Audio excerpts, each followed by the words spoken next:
Hello and welcome to Go, my favorite sports team. I did the intro last time because I just remembered I was like, no, I'm doing it too late. This is the #1 sports podcast in America and the world and the universe beyond. Everyone who was listening to this is now the most elegant person in their entire friend group, and they can brag about that loud and proud to everyone that they know. My name is Mark. I am here joined by Tyler, who has a master's degree in sport administration. Yes, I do. I earned that back in the 2010s era of life, which was, wow, it's almost been a decade since I got my master's degree. That's how time works. It flies, always and forever and for true. But hey, if it makes you feel any better, only a few years ago, some of our friends just got their doctorate. That's true. So they've been in school like that was only a couple years ago. So you should feel grateful, you son of a bitch. You're right. I didn't have to do a dissertation or anything like that. Yeah, exactly. I got to take a test and be like, I know what I'm talking about. Exactly. You didn't have to prove it in front of a council of professors who judged you for all of your worth. Do you want to know what my actual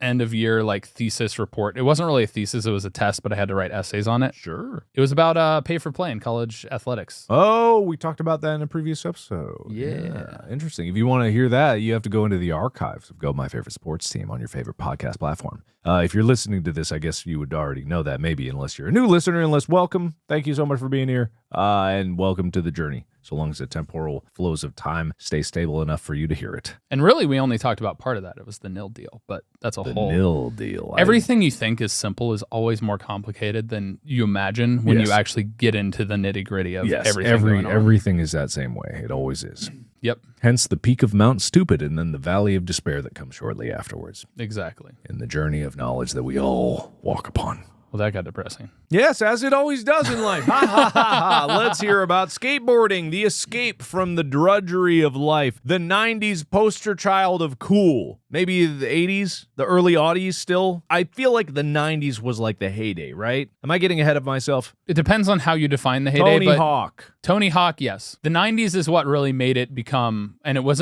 not the early 90s, it was the late 90s. Yeah, baggy pants, Vans shoes, or not Skechers. What am I thinking? Vans, or what was the other one? Was it help? What is the other one? The not Vans. I can only think of Vans, so no, they're not Vans. It's not Vans. It's skateboardies. No, what is this shoe? What is it? What is it? I mean, Converse? Converse, yes. Thank you. That is the other one. That's what I associate with skate shoes is like Converse and that whole like style of wear like in the early 2000s, late 90s, kind of like our school time. What? It was. I mean, yeah. It was. No, I'm not arguing. I'm thinking about, because when I think of Converse, I think of The Sandlot. Yeah. And The Sandlot is a kid's baseball movie about they play, and the dude puts on fresh new Converses, and he can run faster and jump higher and everything. Well, that's absolute horseshit. Those are the most uncomfortable shoes ever invented by man. Like, I don't know any. I've put on many Converse. It's always like if I'm playing a role in a show or I'm like filming like a TV show or like I'm playing a part in a movie, they always dress me in Converse. Every single one. Chuck Taylor's just like the most when I was filming Edge of Sleep, literally, I had Chuck Taylor's that I had to put on. They're the flattest, no cushioning, horrible. The bottom of it is so stiff, but I think that's because it's meant for skateboarding, right? It's like meant to be firm on the bottom so that you can grip the entirety of the skateboard with a flat surface, right? Yeah, that's how skateboarding shoes are designed. Yeah, and I'm pretty sure. And then, yeah, the emo crowd, the punk crowd, they're always doing Converse and Vans and like those types of things. And people say they look good, but they destroy the arch of your foot. Like, it's just so painful. There goes our Converse sponsorship. I don't care. I don't care. I never wear Converse, except when I'm on a show and I'm dressed in Converse. Why Converse every time? I hate Converse. I feel like this became a jacuzzi against Converse instead of me. It is. I'm so glad that we've exited the era of that where that was always a fashion statement, but there's still hipsters to this day that embrace that nonstop. They can't live without it. And they're like, oh, you just gotta break them in for a few years first. It's like, I don't want to live a few years in agony of my feet feeling like they're gonna explode before my shoes feel comfortable, just so I can look cool. I know that beauty is pain, and one of these days I am gonna do a live stream where I try to actually learn fashion with everyone's help, but it's not today. Wait, I've wanted to learn fashion too. Well, then let's do it together, I guess. We'll do a sports episode about sports fashion. Not a bad idea. You know, actually that might work because outside of the playing field, you do see like many players like embrace high fashion. You see some people at like those shows of the fashion show of the thing that some YouTubers go to, and it's in LA, I believe. I think it's a big deal for fashion. When they go there, they have to wear the craziest things, and in their hair, oh, what? Are you talking about the Met Gala? Yes, I am. Yeah. I was like, what? The Met Gala. When you said YouTube, I was like, what are you talking about? I said some YouTubers go to it sometimes. You didn't catch that in the song I was singing? Yeah, Met Gala. So, like, you do see some, like, sports people there, and you do see some sports people wearing, like, some probably fashionable things. I wouldn't know. And then you probably see some sports people wearing some atrocious, like, enemies of fashion kind of things, you know? And just so you know, Converses were created for basketball first. Well, I'm an idiot. This goes why I don't have a Vans master's was very degree. much marketed to skateboarding. Converse entered that field. There are a few other different skater shoes that came about as well. But no. Anyway. So dumb. All right. You're not dumb. That it's a sport-related topic. That's what it felt like just from my observation, but clearly I was wrong. Okay. I mean, it's designed in a very similar way to where skateboarding shoes eventually got designed, and their purpose and reasoning for that is very similar when you want to grip the court versus gripping a skateboard. Generally, the grooves in the shoe are a little bit different, though. Okay. Converse usually had like the checkered bottom where it was like a hole, and then it was like crisscross. And then if you look at Vans, they have like curvy lines on the bottom. And that are... Anyway, continue. You were going to accuse me instead of Converse. I forgot. I was supposed to be looking up this whole time, but I think I skated over it. Yeah. Okay. Wow. Did something bad happen? Are you okay? You didn't notice my pun, but it's fine. It doesn't hurt at all. It's okay. I was reading chat. You skated past my pun. Yeah. There we go. Okay. All right. Okay. Anyway. So let's, I don't have many jacuzzis because I've already made myself look like an idiot. So unless there's a jacuzzi in chat right here, I don't think I'm going to be able to do that. I mean, people are roasting me for hating on covers. Yeah, there's crickets in chat. That's what I'm seeing right now. It's fair. Which I don't know how cricket is typing on a keyboard, but that's a whole other conversation. Wow, that was a worse joke than I made. You're welcome. Thank you. You recovered me. Okay, so skating, half pipes, skate parks, crime, criminals, drugs. It's a gateway to a gang life. Dare to be drug free. Don't skate. Okay. There's some association there. Anyway, I'll stop talking and let the expert. Did you ever skateboard? I mean, I have been on a skateboard like once or twice. In like high school. Did you get into that era of like, no. I want to be able to learn tricks? Maybe I thought about it in passing, but no. You know what I did with a skateboard growing up? Break it? No. We created a harness for my first dog, Matilda. And we had a rope, and she had like a foam, like actual like harness. And we would lay on the skateboard, and one of me or my brother would run in front of Matilda, and she would chase us because she's like, no, come back. And we'd street luge, laying on our back on a skateboard. That's pretty cute. That's what we did. Ethan and I tried to do that with Chica and Spencer, but with sleds in the grass, and they couldn't pull us at all. So that's how that worked out for us. I wonder if it'd be different in the snow. Oh, yeah. Be like, mush! The friction was intense, but also Chica didn't want to pull, which is weird because whenever she's on a walk, she wants to tug nonstop. Yeah. But, you know, that's all right. Maybe you have to confuse her and make her think she's on a walk. Yeah, something like that. I would have to be out in the middle of the street, but then I think I might get in trouble. Either way, not the point here. Skateboarding. Skateboarding first came about in the 1960s. 1960s. Okay, so relatively recently. Yeah. It became an alternative, and it was created in California. Oh, really? Yeah. Okay. As an alternative to surfing when the waves weren't coming in. Oh. There weren't strong waves, so they couldn't surf, and so they got bored, and they were like, What if we put wheels on a board? I thought it would have been a natural evolution from like skates, like not rollerblades, but like those 2x2 4-wheel inline skates. Which is what they used to create the skateboard, but actually the original idea came from surfing because it's a similar thing. And it was one of those things, even in the conversation when I was looking at different stuff for snowboarding, which is another thing I'm working on in the future, it talks about how people were surfing sidewalks. That was like the phrase that they did. Which is fascinating because now in today's age, if you've ever ridden a one wheel, I haven't. Tyler, I don't imagine you have. A one wheel is a device where it's like a single wheel, big battery, and a motor, and basically you ride it kind of like a skateboard. But when I talked to Ren at Corridor, he said it was much more like a surfboard than a skateboard, or a snowboard specifically, because of the way you carve your lines in the street. You do kind of slalom it, which is similar more to a snowboard or probably surfing, to be perfectly honest. Yeah. But it did require like that same balance, and the poise was kind of like surfboard-esque. So in all honesty, the people that originally made a skateboard might be interested in one wheels because it is kind of like an evolution of the same thing that they wanted. Yeah. And correction, I said 1960s. That's when it became popular. It was actually created in 1950. Well, we can't trust a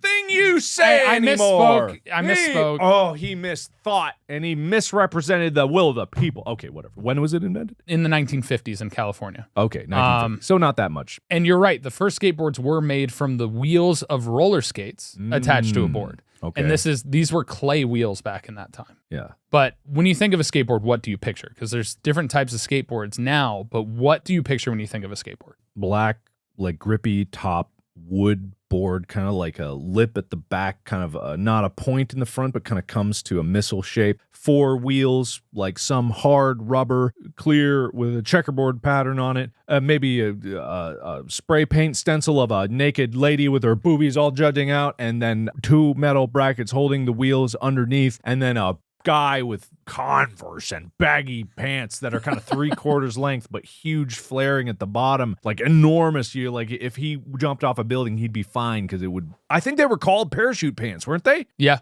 Because you'd float down if you actually got your legs right, and then just like huge shirt and hat, backwards or forwards, could be either way. Yeah, usually flat brimmed, right? Flat brim, of course. So the original skateboard was literally just a wood board with roller skates put on the bottom, separated further apart so that they're on the ends of the board. So it's just like a wooden board. So like a skateboard is now, pretty much, right? A little bit different now because they were clay wheels back then. Now they're polyurethane. Because if you think about clay. Yeah, that would break. Exactly. Yeah, that'd be not good. It's like, now you're just dragging on one side. So obviously it started in 1915 and it was called sidewalk surfing. And it has evolved in the past 70 years, growing in popularity and fading away throughout time. It would go up. In the 1960s, it became popular. In the early 90s, it was dying off again. It got brought back up after some stuff in the late 90s and in the early 2000s. And it still kind of ebbs and flows throughout time. Today, there are over 20 different types of skateboards, but they're generally defined into 2 particular categories, which is the longboard and the shortboard. Okay. The longboard is usually long, as long as 59 inches. Huge. So you're talking like a longboard is greater than 3 feet. You said 59 inches. That's just under 5 feet. Yeah, that's the long board. But majority that you see are about like that is 3 feet. my mom's exact height. So if you laid my Wait, mom, really? Yeah, my mom's 4'11", which is 59 inches. So if she laid down on the ground, that's how long the longboard is. Not that long, but I mean, like that's pretty long. That puts it in perspective. I mean, if you think about it, like you think about a surfboard, surfboards get pretty long. And so generally longboards are used more for cruising and transportation. You see like the motorized boards are more longboards than they are shortboards. Shortboards are more trick oriented. Yeah. They are as long as 36 inches. That's on the longest end. But they're more typical and they're used in the skating competitions today. They're the ones that you do tricks on and do the half pipe. Everything in a skate park is mostly done with shortboards. Okay. Because if you think about doing a board slide on a longboard, it'd probably break in half and you'd rack your nuts.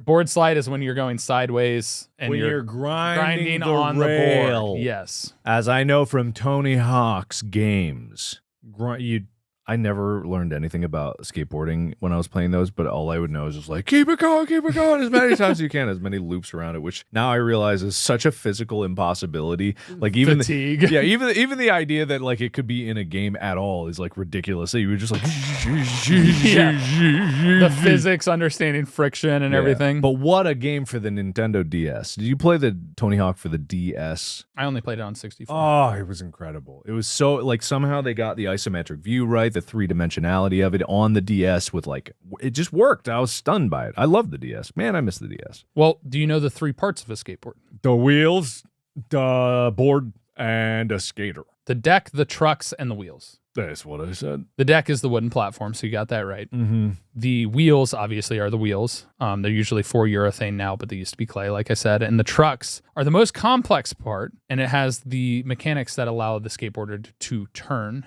and get into the air. Because it's the part, the little wobbly thing. It's like to turn the car, the little axle moves. I don't know why I'm talking like this. Why are you talking like that? I know how mechanics work. I went to engineering school. You did. All right. So obviously, skateboarding went through the ups and downs. It first became popular in the 1960s when the first skateboard boom happened. Skateworm? I said skateboard. He said skateworm. And I said skateboard boom. What did he say? Did he say skateworm? I think I heard skateworm. Well, during this time, manufacturers couldn't keep up with building skateboards, and skateboarders were often faced with poor technology, which is the clay wheels of the early ages. Really the worst thing you could make a wheel out of. Like wood would have been so much better. But the clay. Yeah. Clay. Well, I mean, that's what they were using for roller skates at that time as well. Which is in like a very controlled environment on perfectly smooth wood floors, not like out on the LA on sidewalks. Street or in pools, emptied pools. Really bold of them to put like such a fragile material, like Thor smashing a cup on the ground, a clay mug. It's not exactly. Anyway, so bad choices off the get-go. Well, and then there were safety concerns, obviously, with those wheels breaking, stuff like that. But this is like before they were like, elbow pads, wrist guards. They still don't do that to this day. Well, yeah, some people do. Because safety isn't cool. Having your brain inside your skull isn't cool. Having your elbows not exploded out backwards with your bones jutting through your skin isn't cool. Wow, you're right. Broken bones, scars, they get all the popularity votes. I know. All the ladies and all the dudes Chicks love dig it. Scars. Oh, dudes dig scars. Everybody Everyone digs digs scars. scars. But I do respect Tony Hawk because I know it's probably in your notes, but I'll jump ahead a little bit. He always wore pads. Yes. Always. And it was a big message to be like, it's okay to wear pads, which it absolutely is. There's nothing wrong with protecting yourself. Just because you can slam your head against the sidewalk at 30 miles an hour doesn't mean you should. Anyway, if you want to be uncool, I guess, whatever. Well, towards the end of the 1960s and stuff, because of those concerns and everything, skateboarding started to fall off again. Because people couldn't keep up with the demand. And so what ended up happening, and then safety concerns happened, it became a problem getting access to it. The devil's in those boards. Satan is speaking to them through the wheels. Well, in the 1970s, Frank Nasworthy had a vision. That's giving visions to our children. You see, I was right. So Frank was a committed surfer still in 1970, and he found himself in Washington, D.C. He was visiting a friend who lived in Virginia named Bill, and they were off on a trip. Well, Bill's friend ran a backyard shop called Creative Urethanes. And if you know, urethane is a petroleum-based product. Oh, yeah. And they came up with the idea of making, he spotted that they were filled with what appeared to be roller skate wheels. And so he realized that we can take these urethane wheels and put them on skateboards. Interesting. Okay. What were the urethane wheels used for prior to this? Well, it was a 55-gallon drum filled with what appeared to be roller skate wheels. I mean, honestly, probably the roller skate industry never died, so it was probably like just another technological advancement. Because at this point in, at least American history, there was a big boom in terms of petroleum-based products, rubbers and plastics. Still using them. Yep. Forever. Well, forever trapped in the pollutionist era of garbage. Anyway, skating. But apparently the owner had received a request from a chain of roller skate rinks called Roller Sports to make roller skate wheels that wouldn't wear out. Oh, good. Go. Because obviously clay chips, it falls apart and it wears out. Urethane has a longer longevity. That's a weird longevity. It's correct. Okay. And so magically, skateboarding More rides become longevity. smooth stable and quiet. Right. Sorry. More I got you. trying to get through that. Longevity-er. Longevity. It's got bigger Givitaire. longevitudinous T-necessity. Yeah. So Anyway. Yeah. skateboarding had another rise. It started to boom again. And what's funny is probably the clay wheel industry probably was really pissed about this. Probably. Because it was like printer ink, I bet, because they constantly had to rotate them out. So they wanted to do anything to stop any kind of innovation. And then the polyurethane wheels were heroes to people. Oh, they last forever. Plastic! Whoa! The other thing is polyurethane has more absorptive properties for landing as well, but that's a whole other conversation. Yeah, sure. But still, at the end of the decade, skate park liability problems and proliferation of BMX biking and roller skating caused another crash. By the mid-1980s, vertical skating and street skating pushed the sport to dazzling new heights. Then again, as the decade closed, again had a recession that was caught because of a surplus of products. Too much was made and people started losing money, so then companies started dying off. I see. By the turn of the 1990s, the skate industry was its own worst enemy. Even Tony Hawk went out and spoke that all of his funds as a professional skateboarding were halved, and it was looking dire in the skating industry. Because, and a big part of it is skateboarders got a bad rep for tearing up public rails, benches, and other public property and getting in the way of other pedestrians that are trying to do stuff. People, skateboarders are like, oh, they're criminals, they're loitering, they're destroying property, they're graffiti artists, all of that was coming around. Everybody views skateboarders as these terrible people. Were they? No. Were they terrible people? You would admit right here on the record, were they terrible? I think in some semblance there were bad seeds in a group, but as far as destroying property, that's a conversation for another day. They were rebels, They were using public property for things that they weren't supposed to be used for. A handrail's supposed to be used with your hand, not a board. Satan was in those rails. Satan's in their spray cans. They're huffing their glue and huffing their paint. They're going skate crazy. Well, thanks to the 1990s. That's how it always go. I say something insane and he just goes, well.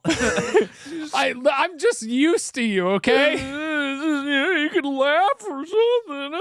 I laugh internally, Mark. No, I'm just kidding. All right, go ahead. So by the mid-1990s, skateboarding was on another roll thanks to the advent of the X Games and a change in demographics. And so they hit the mainstream. And the first was the launch of the X Games on ESPN in 1995. It was the first major event to bring together extreme sports under one roof. What year was this? 1995. Yeah, mid-90s. That would make sense. I didn't realize that X Games came out at that moment, though. Yeah. They also introduced new sports, like new events to competition. They introduced skateboard street and skateboard vert. Vert? Yeah. Vert? Going vertical. Big air. How? Why? Rockets? What do they do? They go down and they go up. As high as they can? Pretty much. Is that it? Do they just go up? They How do they land? What happens come back to them? on the half pipe, What? I thought they went down. Gravity. I'm thinking like a ski jump. I'm thinking like. That's the big air event. That comes a little Do bit. they have that? Yeah. What? Yeah. Why? It's horribly dangerous when they don't have snow to land on. No, it was Maplewood. Maplewood? That's what basketball That's courts a are made hard out of. wood. It is. All right. Why not polyurethane? Rubbery. I mean, it was probably coated in polyurethane. Probably. Yeah.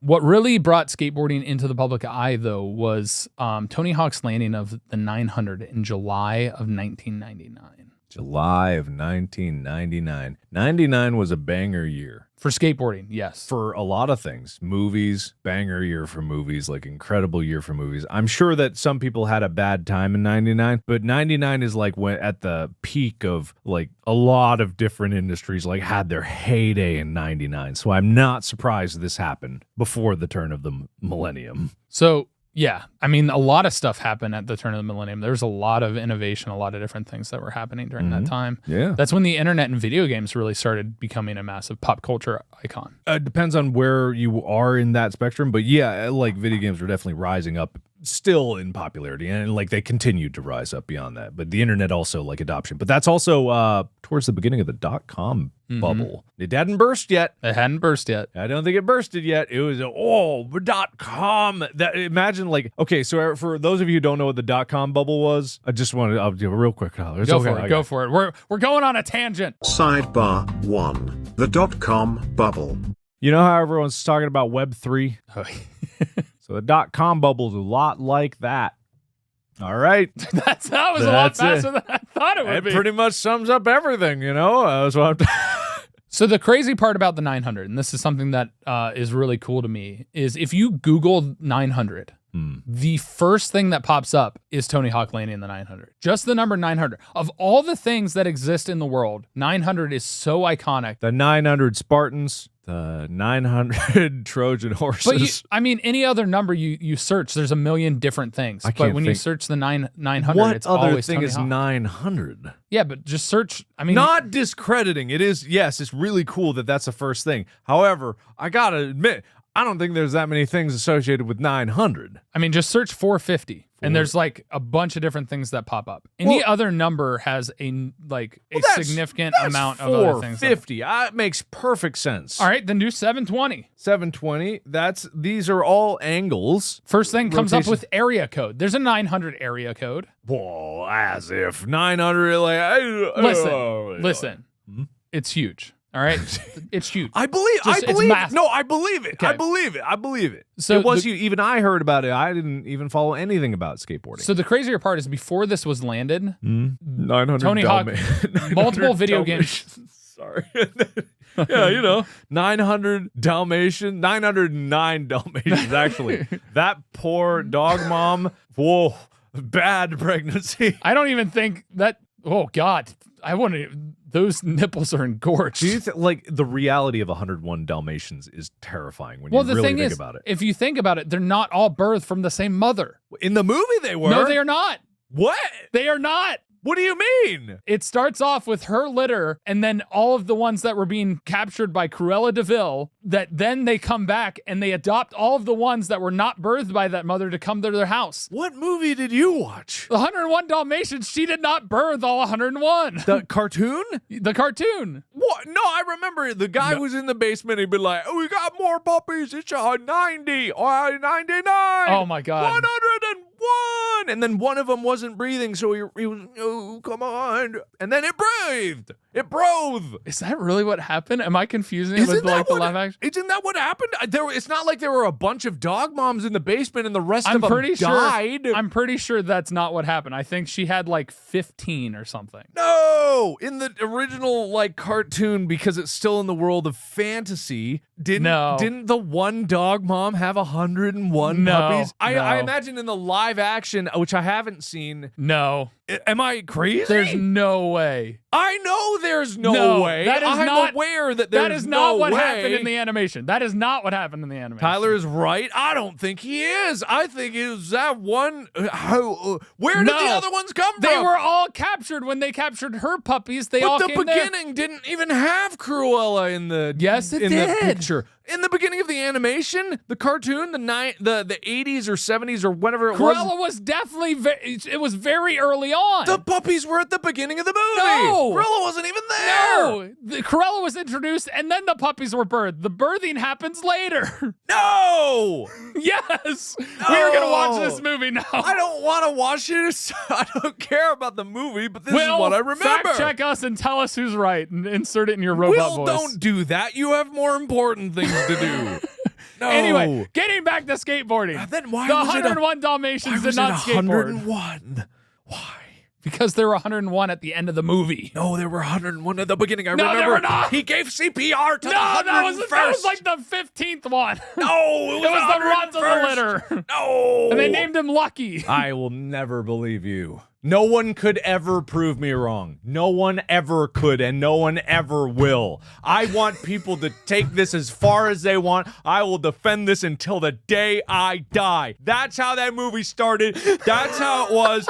It all came from one. I knew it was crazy when I saw it, but that means that I knew what I saw. No, Mark, I'm sorry, but you were wrong. There's no way. It's impossible. Do a poll. Do a poll. Do a poll. I know my childhood because I only had so many VHSs. What? Every single VHS I watched so many times. I know it to be true. I know it to be true. No, it's true. 101, 101 Dalmatians. Did one dog birth all 101 Dalmatians? Yes, 100%. I see it. It's right there. I'm taking this. It's gone. Yes. See? Yes. No. Yes. No is already no. Yes. It's true. It's true. I don't even need to look at the results. I can feel the yes. Yeah. I'm going to call Amy right now. No. Call Amy right now. No. It's fine. All right. We got skateboarding to talk about. All right. Back to skateboarding. So it was the launch of the X Games in 1995, but what really brought skateboarding in the public eye was landing the 900 in July of 1999. Right. The most interesting part about this is the fact that there were numerous video games trying to capture the popularity of skateboarding at this time, but none of them could. There were a lot of difficulties breaking into the extreme sports industry. And before this happened, Tony Hawk was already in conversations for creating Tony Hawk's Pro Skater, the very first one. Are you still? I'm good, man. I'm good. Yeah, I'm good. And it was during the best trick event where they're timed. I think it was like they have 20 minutes to land the best trick possible. This is about the 900, right? Yes. Just to catch people This is back the 900. up. For those, I don't know who jumps into the middle of a podcast episode. I don't know what kind of like psychopath starts a podcast and goes to, I'm going to listen to the middle and then the beginning. But yes, we're talking about skating and Tony Hawk landing the 900. Okay. And so it was during the best trick event at the July of 1999 X Games. The world paused. It got to a point to where they forgot it was a competition. All the skateboarders, everybody just watched Tony Hawk try again and again and again. Failure after failure after failure to land this trick. And then he finally did. Everybody forgot about the competition. Everybody forgot about the time limit. It was just, he's going to do it. He's going to land a trick nobody has ever landed before. Something that was unexpected and unparalleled to anything in skateboarding at this time. They paused and they watched as he tried and finally landed it and just was celebrated immensely. How impossible was this? Like leading up to this, because obviously skating has been around for a very long time. And I actually know for a fact that someone landed a 1080. Yes. However, that wasn't nearly the same level of hype as Tony Hawk's 900. Is it because Tony Hawk already had like a legendary status? He had games like the games weren't out yet. They weren't even out? No. The first game wasn't? Nope. Really? Yeah. Then this is what got him his fame. Yes, in a large degree. And This is the thing that made Tony Hawk become a household name. Yeah, a legend. A legend. That's kind of crazy. Okay. 900. Oh, for those of you who don't know, I forgot we need to break down sports into this individual level. For those you don't know, a 900 in skateboarding, every time they go up on the half pipe and they rotate their board, think of a circle going 180 degrees, 360 degrees, 420 degrees, 720 degrees, and then 900. That's 2.5 rotations. 2.5 rotations of your board and then landing. So you and that's the crazy part is because there's a half rotation, like you're landing the opposite direction that you went off on. Yeah. So you have to figure out where you are in the air and line your wheels up perfectly so that it comes down flat and hits the half pipe, right? That's how hard the trick is. Yeah, and so the speed that you needed, the height, the amount of rotation you had to throw yourself into while keeping the skateboard on your feet, mind you. Yeah. Like, and it's dangerous. Yeah. Because you're getting high in the air, you need to have the time, you need to have the speed, you need everything to work. So like he fell numerous times trying to land this before. Good thing he had his pads. He did. Yeah, Very he had padded his helmet, pads. everything. I've watched a video on it, and it was just like it was like the whole skateboarding world stood still. Like the X Games paused for him to be able to do this. This is a massive event. This is a competition, and everybody's just watching for him to achieve something nobody has ever achieved before. Yeah.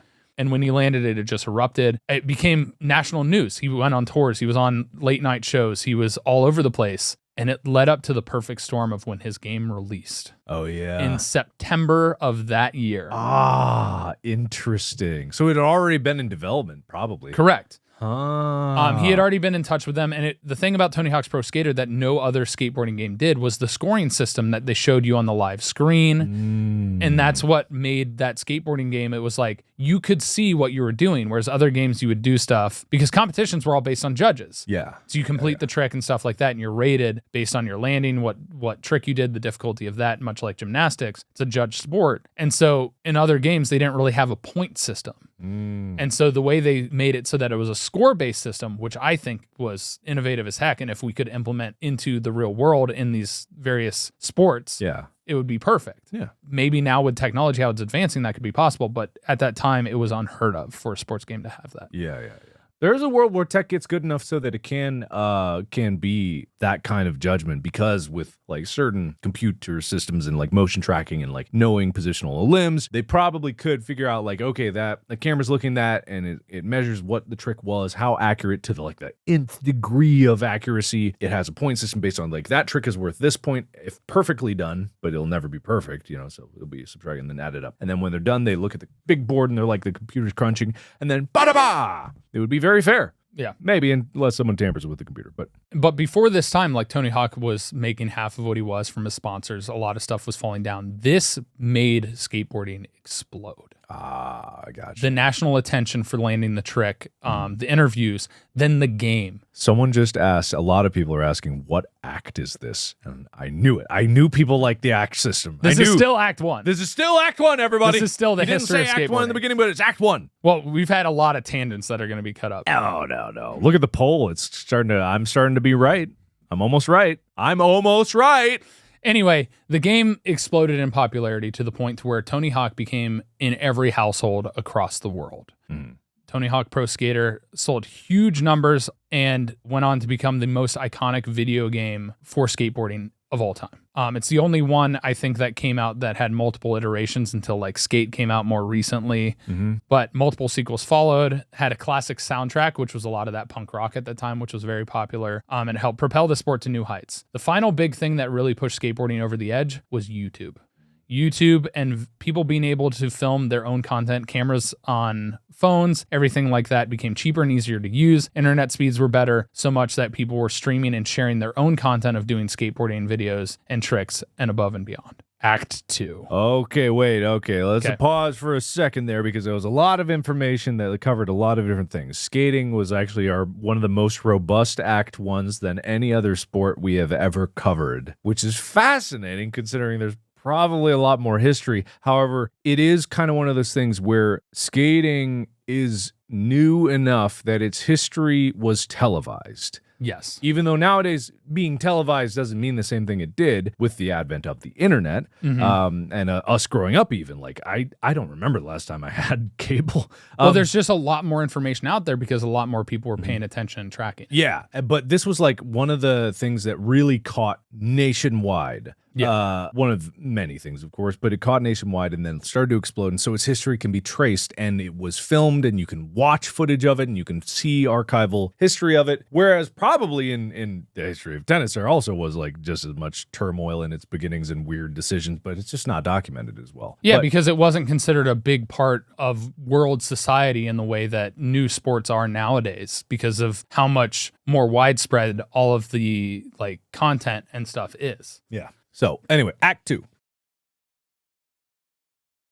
Act 2, competitions. Okay. So we talked about the history. The first skate contest took place in 1973 in Hermosa Beach, California. It was sponsored by Makana and held at the Pier Avenue Junior High School. Junior high school. Oh. And in 1982 was when Tony Hawk won his first skateboard contest, and it was at the Del Mar Skate Ranch. Okay. So these competitions grew and grew over time as skateboard became more popular. There are two distinct styles for skateboarding. Park skateboarding, which is what involves riding bowls and transitions and doing some vert, kind of like what you see at skate parks. It's park skating. And they gain enough momentum to kind of do airs and grinds and all of those things. Street skateboarding involves more of the natural environment, where you have like handrails, tricks over stairs, ledges, staircases, benches, other just naturally found obstacles. So parks, obviously designed for skateboarding. Street, random everyday stuff where the majority of people go. Street is what people probably had more of a problem with. Correct. Considering like it is a douchey move to skate and weave through people walking. Like if you're doing tricks around people where your falling could trip someone and knock someone over, that is a dick move. Like no matter who you are. Yep. And you see both of those styles in Tony Hawk Pro Skater, the original one. Okay. They both did street stuff where they had actual NPC pedestrians that could get in your way. And they had the park one, which was like your very first level was inside a warehouse that was literally a skate park. It had the half pipe. It had all of those things in it. Cool. So the biggest difference between the skate park and the street competition is what I described. But the X Games also introduced two more categories of competition with vert and big air. Vert becoming basically your half pipe. Everything's just half pipe. Okay. Big air is a massive roll where you go down and launch yourself from a kicker, which is a ramp that launches you like forward. It's kind of like ski jump. Right. I would say like a kicker as in there's 2 spinning wheels around the side. And you Like Fall Guys? Yeah, you're skating there and it catches on the wheels like actually like Hot Wheels. You know how Hot Wheels cars go? And then you're like, and then you go flying through the air. But that's not how it is, you're saying? No. Well, then I don't want to be a part of it. Also, you know, I just got to say the truth is finally coming out in the poll. The yes is bringing about to light the honest to God truth that people are trying to cover up. People like Tyler are trying to cover up the truth. And I'm not about that. I am here as a proponent and a champion of the indisputable fact that 101 Dalmatians did emerge. 101 Dalmatians did, in fact, emerge. No. Oh, look at this no over here. No, Anyway. this is a matter of your influence and popularity. People like you more than they like me. Let's be real. What? Ask anybody. They hate me, right? No, you guys, no.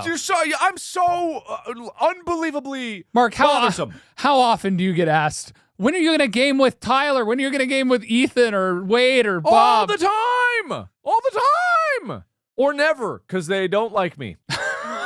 For a point proven, check and mate. Why was it Markiplier and friends? It was never Markiplier and friends. It was never Markiplier and friends. That's made up. You're making up history. That literally was the panel. The first panel you did with Wade. Oh, well, that's true. Well, it should have been. It was and friend is what it should have been. So it was a lie from the get-go because there was only one person there. But the tour was. People think that the tour was Markiplier and friends. You're welcome tour. That's Wait, not what it was. It was Markiplier's You're Welcome tour. Yes, because it was my tour. that you brought us on. Yes, the friend. Really, what it should have been was Dan's You're Welcome tour. Yeah, absolutely. That's what it should have been. Anyway, all right. So back to skating. So all right. Yeah. So here are the rules of the park competition. Okay. It consists of skateboarders competing in hollowed-out bowls with complicated turns and curves. Judges score each run on a basis of 0 to 100. The highest and lowest scores of a run will be dropped, and the 3 remaining scores are averaged to calculate the run's final score. Okay. And each skater's highest scoring run will count as their qualifying score. So whatever has the highest average, that's their score. So you get multiple runs. Whatever is your best run gets point into the competition. Okay. Each round consists of 2 to 4 runs of 40 to 50 seconds. They can do any trick that they want on the park features that are there. They all have the same starting point. So they can do air outs, which is doing aerial jumps where they're going over something.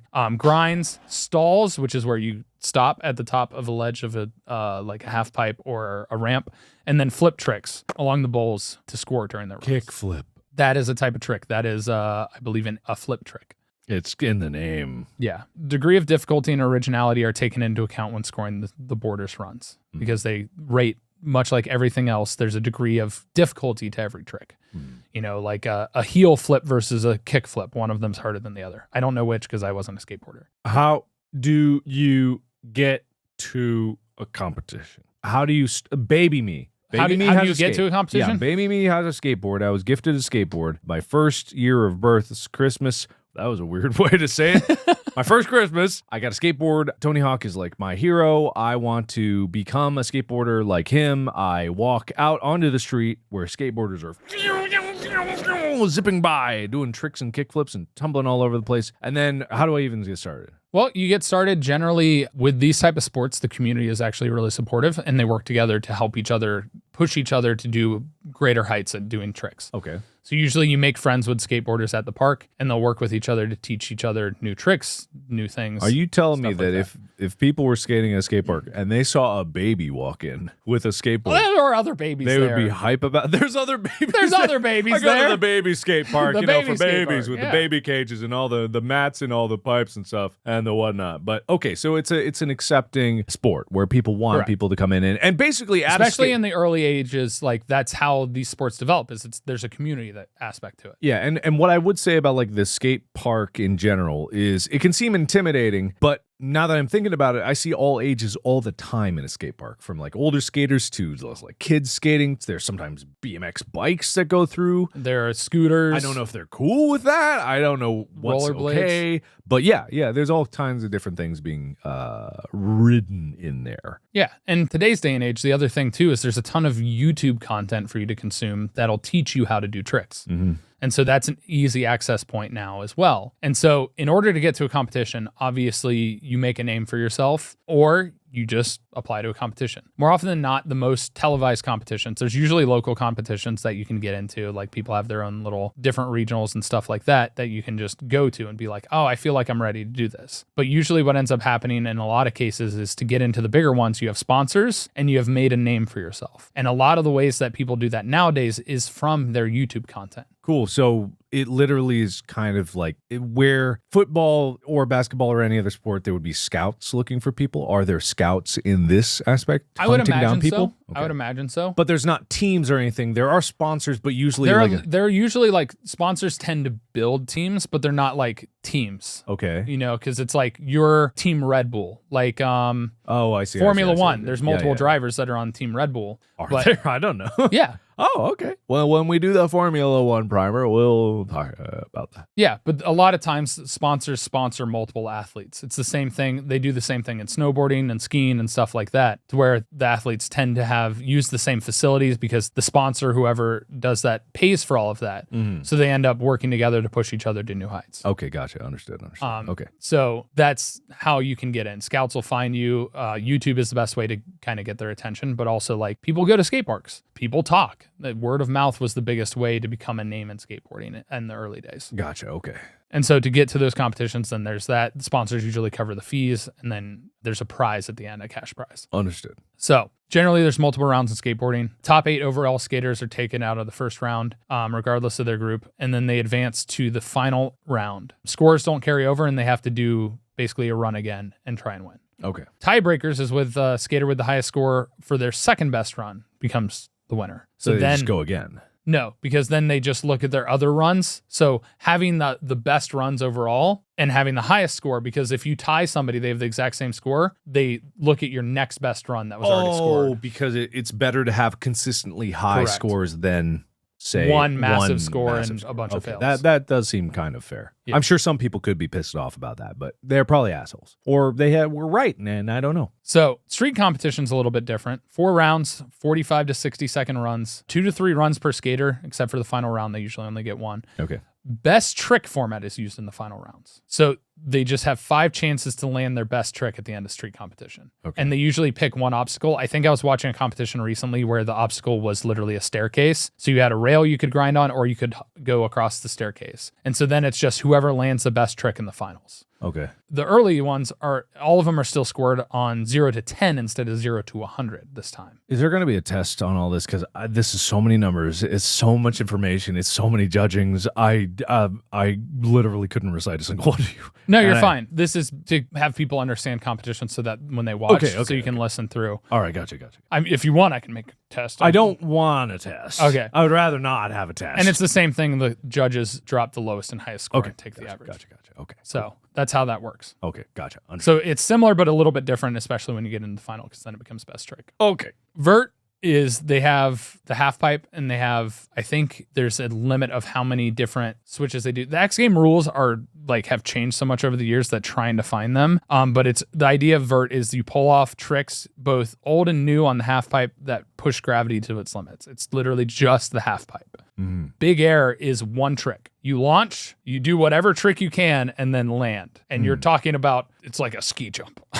Oh, it is a ski jump. It's like it. It's not quite as big, but the design is very similar to a ski jump in the sense of you launch, you do a trick, and you land. I mean, that seems pretty cool, but I think I have seen videos of people not landing. Yes. I'm pretty sure not landing happens more than landing. Yes. Probably. It's very scary. How do you even get started in that? Because the videos I've seen, there is a gap in between it, right? Mm-hmm. There's not exactly cushions in the gap, and the raised platform to land on, usually like the front of it is like a wall. How does baby me get there? I mean, it's just practice. I guess you just, when I was growing up, my brother and I built a ramp for us to skateboard off of. Oh, Like just oh, let's put this board on top of these bricks. Oh, I thought you built a half pipe. Yeah, No. I've done the thing where I think every kid has like put a board on some cinder blocks and ran your bike off that or something. Except when I did it, the board snapped right in half. And then I went right into the cinder blocks. So that was not that good.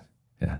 Yeah. So now is going to be the fun part. Act 3? Act 3. Act 3! The tricks. The tricks, okay. I am sending you the document that has my notes on it. Uh-huh. At the bottom, you'll find Act 3 tricks. All right, so I'm looking at the Google Doc that Tyler's made in all of his research for skateboarding. Scroll down to, it's going to be V, Act 3 tricks. Goodness, there's so much here. Why is Act 2 number 4? Act 3 tricks. Okay, am I reading this? So I'm going to lead into this, but some of the links, like the kick turn and stuff, there are videos I want you to watch. Okay. All right. So there are literally thousands and thousands of possible tricks that can happen in skateboarding. Obviously, rotations, flips, all of these different things, flipping the board, grinding on the board, like options are enormous. Your general beginner tricks you start out learning is basically the switch, which is just switching your dominant foot that stays on the board and what you push with. Drop-ins, which is how you start on the edge of like a pool or a bowl or a ramp and you drop in. You just kind of fall in and skate up and down the half pipe. Manuals is where you're balancing on the front or the back wheels of your skateboard. And it's usually used as a good point of balance, but oftentimes it's to add an element to a trick to where you land in a manual, which is very difficult to do. You land on the back or front two wheels? And just stay on them. You land and balance it. I've seen it a few different times. It's kind of how in if you did Tony Hawk Pro Skater, how you'd link tricks together, going from the half pipe to like the rail or a different wall, you would manual. A kick turn is a way of turning the board quickly by bringing your front wheels up and turning the board. I'm watching it. Yeah. You'll got see a it kind video. of just like flips it. How to turn quickly the kick turn. Okay. And he's skating along. He's lifting the skateboard up onto the back wheels to rotate the skateboard. Okay, that doesn't seem too terrible. Yeah, these are the beginner things. Can you not just lean back and get it to glide or something like that? I mean, there's different ways of doing it. I imagine some people do that, but the kick turn, the way it's designed is to make it a lot easier. I couldn't do this. Even if you put a skateboard in front of me and I can't do it either. I couldn't do this. Like in like an hour of practice, I'm sure I could, but like I can't do that right now. Yeah. Okay. But okay, beginner, that does seem beginner. All right, gotcha. And then the last thing is the basic ollie, which is your jump. Which is jumping. You're not leaving the skateboard. Your feet stay on the skateboard. Your skateboard and you are leaving the ground. See, I've never understood this physically, how this works, because it doesn't make sense. That's why the skateboard has the ridges on the edge, and at the same time why it has grip and why you wear skateboarding shoes. See, to me, it just like doesn't matter. It's not like you're gripping your toes into the board and you're just like lifting it up as you jump. If I had claw feet, like vulture bird feet, this would be no problem. But I don't see how just by doing this, you can make the board go up as well. You know, because I've seen videos of how this is done. It's like you kick back and then you kick forward. Yeah. Yeah, you scoop up with it. I'm like, it doesn't make sense. It shouldn't work, right? This doesn't make any sense. And yet people do it all the time, and I don't get it. How do I like it? This is why I'm not a skater. So now from the ollie, because then there's the 180 where you ollie and then you spin halfway through and you land the opposite direction. But then we get into intermediate tricks. They're more precise and technical to be able to do, and they involve generally the smallest shift in your feet positioning, how you jump, how you twist, stuff like that. But you have your kick flip. I'm watching it. So there's a video, and it again doesn't make any sense at all, because physically, how does this work? You describe what you're seeing. Okay, so I'm seeing it's called How to Kickflip the Easiest Way tutorial. So you got to do essentially probably an ollie, which again doesn't make a lot of sense. But as you're ollieing, the board rotates in the air. You kick it forward. You kick it forward, and it goes. So it rotates towards your toes. Towards the tootsies, and then you land back on it. So you got to rotate it just enough that it goes 360 so the board lands back up, because if you do it upside downy, you're going to have a frowny. Remember, if your kickflip go upside downy, you get a frowny because those trucks are going right up your ass. And then you can't land or you break your board. So basically, it's impossible. Never try it because it is an exercise in futility. It doesn't exist. There's no such thing as a kickflip. No such thing as a kick. You're a liar. Now look at the heel flip, because that's actually more difficult than a kickflip. It's impossible. It's like, what's more difficult than 0? Rotates the opposite direction. Think about how your legs work and how much more difficult it is to try and flip something that direction. I never think about how my legs work, and how That's dare right. you ask me to? That's right. Your legs work differently than everybody else, as seen in the video we have. To me, this is a non-conversation because it's just as impossible as the other way. Like, there's still no way that this has ever actually happened. This is a great graphical simulation. The 3D like fidelity of this is incredible, but it's impossible. There's no way. It can't be done. Skateboarding is a myth. After that, we get into grinding, which is where you're going to be balancing your board on a rail, the side of a vert, or the side of a pool or bowl. Oh, God. And moving along. And grinding originated in the 1970s and was the immediate cause of the major downfall due to the damage it caused to property. But that requires a different kind of balance because you're jumping, you have to ollie a lot of times onto. The easiest way to grind is an ollie onto something, landing on it, balancing, ollieing back off and landing. So you have to ollie off of the rail? You don't just wait for it to end? Sometimes you can, but a lot of times the way in a park rail, sure. Street rail, your wheels are going to catch something. This is how I know it's time. all fake, because you ollie off the ground because the wheels are on the ground and some magic happens there. But when you're on a surface, you're not on your wheels. The wheels aren't touching anything but air. You can't jump off of air. It's all a lie. Open your eyes. It isn't. They're on an object. It's just not necessarily on the wheels. Sometimes it's the board. Sometimes it's the trucks. It's impossible. It's impossible. Now you want to see impossible. Now we're into the challenging tricks. There's literally a trick here called the impossible. Yes. Okay, but we gotta get to whatever laser flip is Laser first. flip is one of the hardest flat ground tricks to master. It involves a flip to a front side 360 shove it with a heel flip. Pause. Say that again. A laser flip is a front side 360 shove it with a heel flip. What's It's a different skateboarding trick. I can't go through every single trick. Watch the laser flip. But it also can be done as a 360 varial heel flip. Okay, I'm watching a video. He's skating along slow motion. He gets on the board, and then he's got his foot on the back thing, and then he kicks, So I had an aneurysm while I was watching that. He kicks it up, and then... All right, let me watch it one more time. He kicks it. I'm going to pause it as I watch you. Okay, he kicks it up. Okay, ollie. I got this. I understand this. It spins. I got it. Okay, he kicks it. Ollie. And then he's starting the board to go like rotational this way. Yep. See, this is where my brain loses it. The wheels are now up. So it's not only spinning this way, it's spinning this way. Yeah, so it's spinning around in 360s. It does 360 degrees this way and then 360 degrees this way. In the direction of a heel flip. In the direction of a heel flip, which apparently, rumor has it, is harder than a kick flip. It is. And then he lands it. Easy. Couldn't be simpler. So that's a laser flip. All right. The crazy part to me is how high these guys can get off the ground. Yeah. Because they're not only lifting the skateboard off the ground, but then they're getting their feet off of the skateboard. Well, it's because they're on wires and they're being pulled up into the air. That's not what's Obviously, they can go as high as they want to go. But for realism's sake, they only go a few feet off the ground. Clearly. All right. I want you to see the impossible. Yeah, okay. Well, at least you're showing your hand here and telling me that it's actually impossible, which understands. Okay, so he's skating along. He's doing some semblance of an ollie. Oh, I was going to give you some context for that. All right, I'll stop. I paused. A trick that was created by Rodney Mullen that won him the championship countless times consists of wrapping the board around your back foot. So you're literally like spinning the board with your back foot as you're doing the trick. All right, let's see if he's right. He does an ollie, okay, and it's doing some kind of a head over heels spin. The board's upside down now. He's at least 3 feet off the ground. It looks like a laser flip. Laser flip's different. If look at him again, because the laser flip, it spins over itself. This one does not. This one actually is. Oh! Yeah. Okay.